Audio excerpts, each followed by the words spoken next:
Hi, this is Miss K.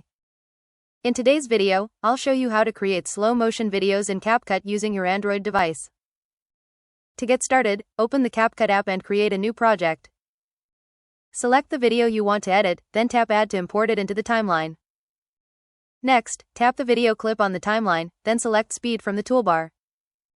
Choose Normal if you want to slow down the entire clip, or select Curve if you want to create a smooth slow motion effect for specific parts of the video. If you're using normal speed, drag the speed slider to the left to reduce the playback speed. The lower the speed, the slower your video will play. If you're using curve, choose a preset or create your own custom speed curve to achieve a cinematic slow motion effect. Preview your video to make sure the slow motion effect looks smooth. If needed, adjust the speed until you're satisfied with the result. Once you're done editing, tap Export to save your slow motion video. And that's it, you've successfully created a slow motion video in CapCut.